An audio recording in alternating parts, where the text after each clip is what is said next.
안녕하세요. 저는 올해 68살이 된 윤정숙이라고 합니다. 제 인생은 그저 평범했습니다.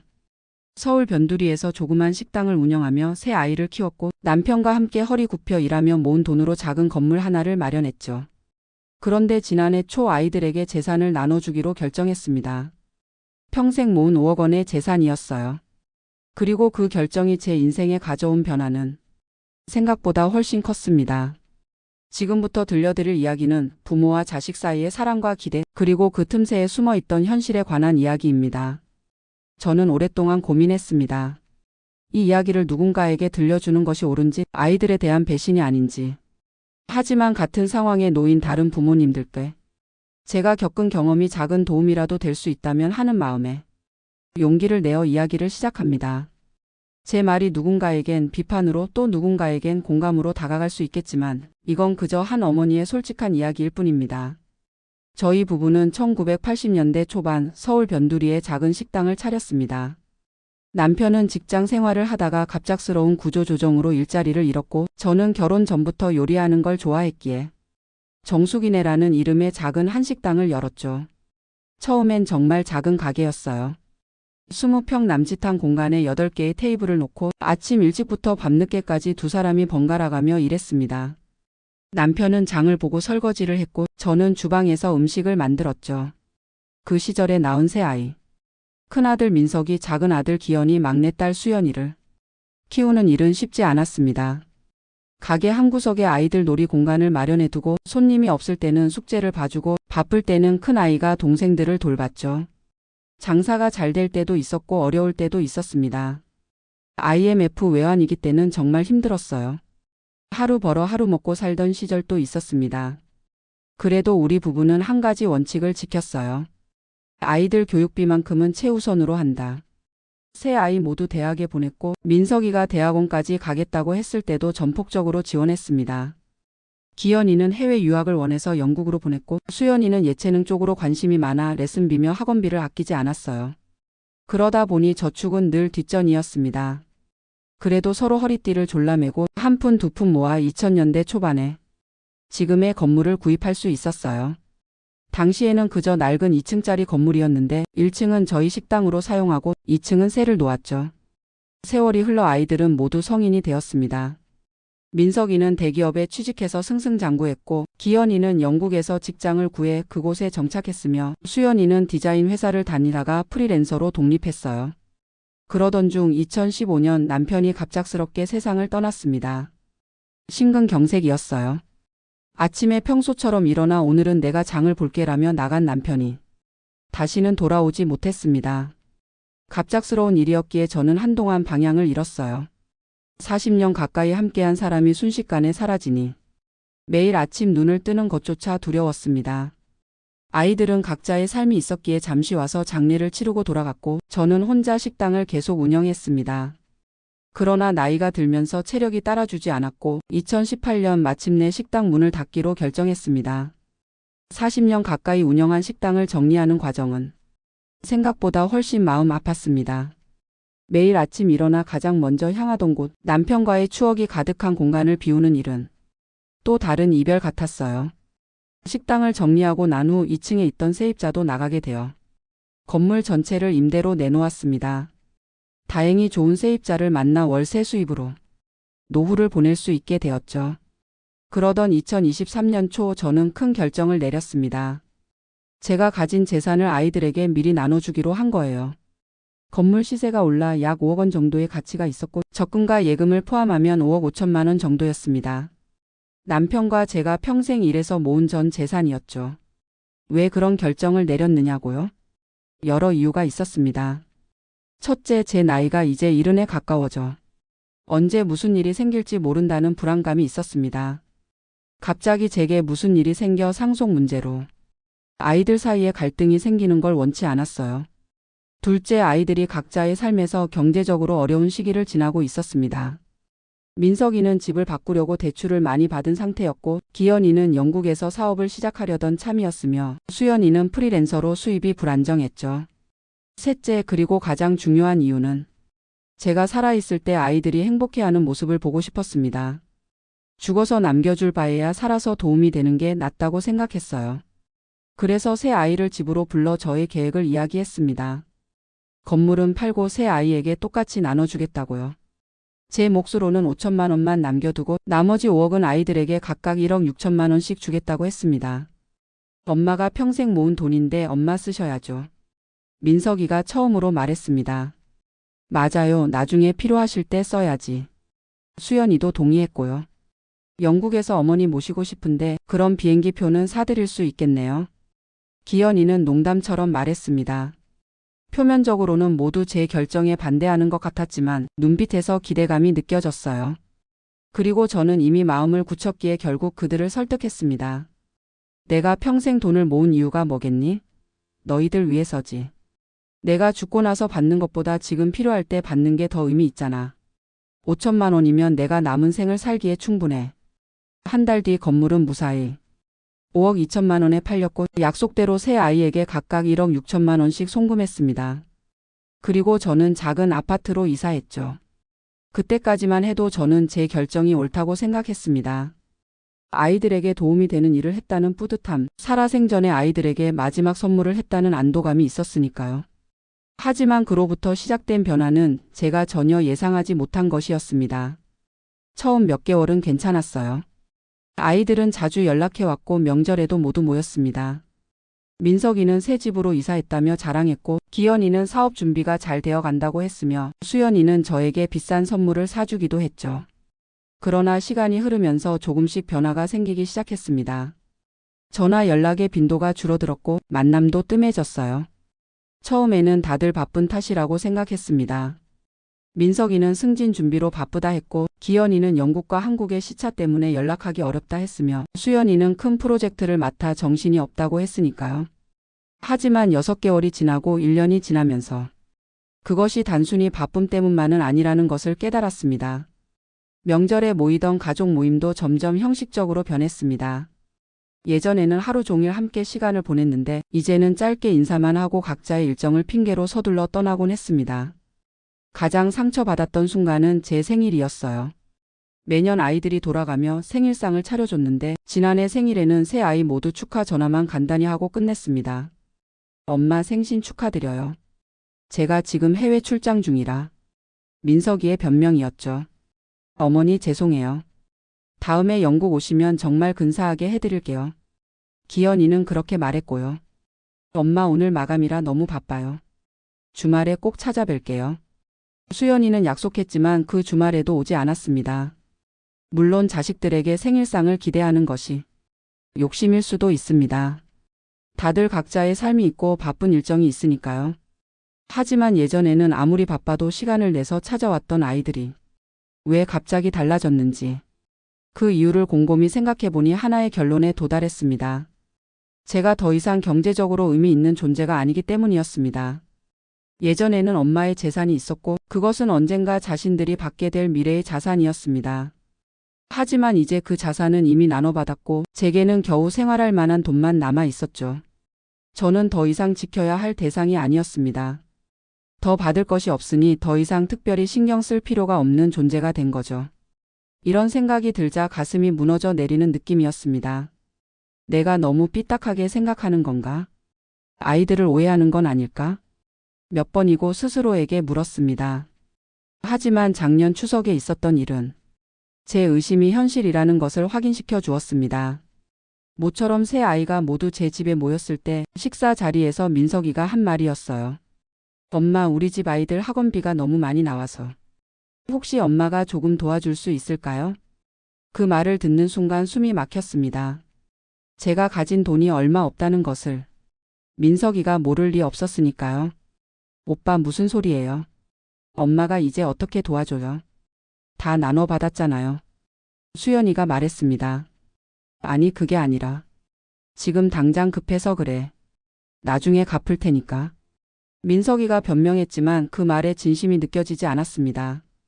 기현이는 아무 말도 하지 않았지만 그의 시선이 제 지갑으로 향하는 것을 느꼈습니다. 그때 저는 깨달았습니다. 아이들에게 저는 이제 돈줄로만 여겨지고 있다는 것을. 그 자리에서 저는 아무 말도 하지 못했습니다. 충격과 배신감 그리고 부끄러움이 한꺼번에 밀려왔기 때문이에요. 그날 이후로 저는 아이들과의 관계를 다시 생각해 보게 되었습니다. 그동안 제가 너무 물질적인 것으로만 아이들과의 관계를 맺어온 건 아닐까? 돈으로 사랑을 표현하려 했던 건 아닐까? 그래서 아이들도 저를 돈으로만 평가하게 된 건 아닐까? 이런 생각들로 몇 달을 보내면서 저는 점점 외로워졌습니다. 이웃들과 시간을 보내려고 노력했지만 가족만큼 가까운 사람은 없었습니다. 종종 복지관에 가서 프로그램에 참여하기도 했지만 집에 돌아오면 텅 빈 집이 저를 기다리고 있었죠. 그러다 우연히 복지관에서 만난 박순자 씨와 친해지게 되었습니다. 순자 씨는 저와 비슷한 나이였는데 남편과 사별한 것도 자식이 셋인 것도 저와 같았어요. 차이가 있다면 순자 씨는 자식들에게 재산을 나눠주지 않았다는 점이었습니다. 오히려 적은 연금으로 생활하면서도 손주들에게 용돈을 주고 자식들 생일에 작은 선물을 준비하는 사람이었죠. 정수가 나는 내가 할 수 있는 한 아이들에게 주려고 해. 큰 돈은 없어도 마음이라도 전하고 싶어서. 순자 씨가 말했습니다. 그래도 자식들이 찾아와? 제가 물었죠. 당연하지. 내가 뭘 줘서가 아니라 내가 엄마이기 때문에 오는 거야. 사랑은 주고받는 거라고 생각해. 그 말이 제 마음에 깊은 울림을 주었습니다. 사랑은 주고받는 것.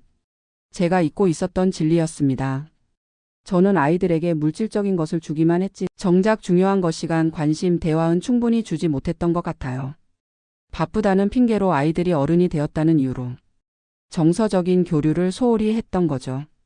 그리고 이제 와서 생각해보니 재산을 나눠준 것도 한편으로는 제 마음의 짐을 덜기 위한 선택이었는지 모르겠습니다. 이것으로 내 부모로서의 의무는 다했다라는 일종의 면죄부 같은 것이었을까요? 아이들에게 직접 물어볼 용기는 없었습니다. 너희가 나를 재산 때문에 찾아왔니? 라고 물을 수는 없으니까요. 대신 저는 조금씩 변화를 시도했습니다. 전화를 걸어 안부를 물었고 작은 선물을 보내기도 했으며 손주들의 생일을 챙겼습니다. 하지만 아이들의 반응은 여전히 냉담했어요. 바쁘다는 핑계, 피곤하다는 변명은 계속되었고 만남은 항상 짧고 형식적이었습니다. 그러던 어느 날 우연히 큰며느리 미경이와 단둘이 이야기할 기회가 있었습니다. 민석이가 출장 중이어서 미경이 혼자 저를 찾아온 거였죠. 처음에는 어색했지만 차 한 잔을 나누며 조금씩 마음을 열게 되었습니다. 어머니 사실 말씀드리기 조심스러운데 미경이가 머뭇거리며 말했습니다. 뭐든지 말해보렴. 제가 다독였죠. 민석이 오빠가 어머니 돈을 받은 후에 그걸 모두 주식에 투자했어요. 그런데 크게 손해를 봤대요. 처음에는 말하지 말라고 했는데 너무 스트레스 받는 것 같아서. 그 말을 듣는 순간 마음이 무너져 내렸습니다. 아이가 돈을 잃어서 슬픈 것이 아니라 그것을 저에게 숨겼다는 사실이 더 아팠습니다. 그랬구나. 그래서 요즘 민석이가 더 바쁘고 연락도 뜸했던 거구나. 겨우 이 말만 할 수 있었습니다. 어머니 죄송해요. 민석이 오빠가 알면 저한테 화낼 텐데. 근데 어머니가 오해하시는 것 같아서 말씀드렸어요. 오해라니? 민석이 오빠가 어머니를 멀리하는 게 아니에요. 오히려 부끄러워서 얼굴을 못 들고 있는 거예요. 어머니께서 평생 모으신 돈을 그렇게 잃어버려서. 그날 이후 저는 다른 아이들의 상황도 알게 되었습니다. 수연이는 친구의 사업에 투자했다가 사기를 당했고 기현이의 영국 사업은 생각보다 잘 풀리지 않아 많은 빚을 지고 있었습니다. 세 아이 모두 제게 받은 돈을 잃거나 빚을 갚는 데 써버린 상황이었고 그것을 저에게 말하지 못해 오히려 거리를 두었던 거였죠. 이 사실을 알고 나니 제 마음은 더 복잡해졌습니다. 한편으로는 아이들이 저를 실망시켰다고 생각했고 다른 한편으로는 그런 상황에서도 저에게 손을 내밀지 못하고 혼자 끙끙 앓는 아이들이 안쓰럽기도 했습니다. 그리고 깊이 생각해보니 모든 책임이 아이들에게만 있는 것은 아니었습니다. 제가 갑작스럽게 큰 돈을 주면서 어떻게 관리해야 하는지 어떤 위험이 있는지에 대한 조언을 전혀 하지 않았으니까요. 평생 한 푼 두 푼 모으며 살아온 제게는 당연한 경제관념이 아이들에게는 그렇지 않을 수 있다는 걸 간과했던 겁니다. 깊은 고민 끝에 저는 아이들을 한자리에 모았습니다. 이번에는 제가 먼저 솔직하게 마음을 열었어요. 엄마가 너희들에게 돈을 준 것은 후회하지 않아. 다만 그 이후로 우리 사이가 멀어진 것 같아 마음이 아팠단다. 엄마는 너희가 엄마를 찾아오는 이유가 돈 때문만은 아니라고 믿고 싶어. 처음에 아이들은 당황한 기색이 역력했습니다. 서로 눈치만 보며 말을 아꼈죠. 하지만 제가 계속해서 진심을 이야기하자 조금씩 마음의 벽이 허물어지기 시작했습니다. 엄마, 사실 제가 주식으로 많이 잃었어요. 민석이가 먼저 고백했고 저도 사업이 잘 안 풀려서. 기현이가 이어 말했으며 저는 친구 사업에 투자했다가 다 날렸어요. 수연이도 솔직하게 말했습니다. 그날 우리는 밤늦게까지 이야기를 나눴습니다. 돈 문제만이 아니라 그동안 하지 못했던 많은 이야기들. 서로의 아픔과 고민 그리고 사랑에 대해서도 말이죠. 엄마, 돈을 잃어버려서 너무 죄송해요. 엄마 얼굴 보기가 부끄러워서 피했던 것 같아요. 민석이가 말했습니다. 괜찮아. 돈은 또 벌면 돼. 그보다 너희들이 엄마를 피한 게 더 아팠어. 제가 대답했죠. 저희가 잘못했어요. 앞으로는 더 자주 찾아뵐게요. 수연이가 눈물을 글썽이며 말했습니다. 그날의 대화로 모든 문제가 해결된 것은 아닙니다. 여전히 우리 사이에는 어색함이 남아있고 완전히 예전 같은 관계로 돌아가기에는 시간이 필요할 것 같아요. 하지만 적어도 우리는 솔직하게 서로의 마음을 확인했고 앞으로 어떻게 관계를 회복해 나갈지에 대한 첫 걸음을 뗀 것 같습니다. 지난 몇 개월 동안 조금씩 변화가 생기고 있습니다. 아이들이 조금 더 자주 연락해 오고 격주에 한 번씩은 누군가가 저를 찾아오게 되었죠. 물론 아이들의 상황이 여전히 좋지 않아서 예전처럼 크게 도움을 주지는 못하지만 작은 선물이나 음식을 가져와 마음을 표현합니다. 그리고 저도 변했습니다. 돈이 아니라 시간과 관심으로 아이들을 대하려고 노력하고 있어요. 큰 손자의 어린이집 행사에 참석하기도 하고 작은 며느리의 생일에 간단한 음식을 준비해 주기도 했습니다. 이런 작은 노력들이 우리 가족을 다시 가깝게 만들어가고 있어요. 지난달에는 민석이 가족과 함께 제주도로 여행을 다녀왔습니다. 오랜만에 가족 여행이었어요. 함께 바다를 보고 맛있는 음식을 먹고 이야기를 나누면서 많은 것이 치유되는 느낌이었습니다. 그리고 이제는 돈 이야기도 자연스럽게 할 수 있게 되었어요. 민석이가 새로운 투자를 시작했다고 조언을 구하기도 하고 수연이는 프리랜서 일의 가격 책정에 대해 상의하기도 합니다. 기현이는 영국에서의 생활비에 대해 솔직하게 이야기하고요. 이제 저는 아이들에게 우리의 경험을 교훈 삼아 더 현명하게 살아가길 바란다고 말합니다. 돈보다 더 중요한 가치가 있다는 것을, 그리고 가족의 소중함을 잊지 말라고요. 돌이켜보면 저의 결정이 모두 잘못된 것은 아니었습니다. 아이들에게 재산을 나눠준 것 자체가 아니라 그 과정에서 서로 충분한 대화와 이해가 부족했던 게 문제였던 것 같아요. 자식들은 부모의 희생과 노력을 당연하게 여기기 쉽습니다. 그것이 그들의 잘못만은 아닙니다. 우리가 그렇게 키웠으니까요. 그리고 부모인 우리도 자식에게 너무 많은 것을 기대하는 경향이 있어요. 내가 이만큼 해줬으니 너도 그만큼 해야 한다는 식의 거래적 관점이 은연중에 자리 잡고 있었던 거죠. 진정한 가족 관계는 그런 계산을 넘어선 무조건적인 사랑에 기반해야 한다는 것을 이제야 깨닫습니다. 물론 쉽지 않은 일이지만 우리 가족은 조금씩 그 방향으로 나아가고 있어요. 제가 이 이야기를 하는 이유는 비슷한 상황에 처한 다른 부모님들께 작은 조언을 드리고 싶어서입니다. 첫째, 재산을 나눠주기로 결정했다면 그것이 단순한 돈이 문제가 아니라 가족 관계의 문제라는 것을 인식하세요.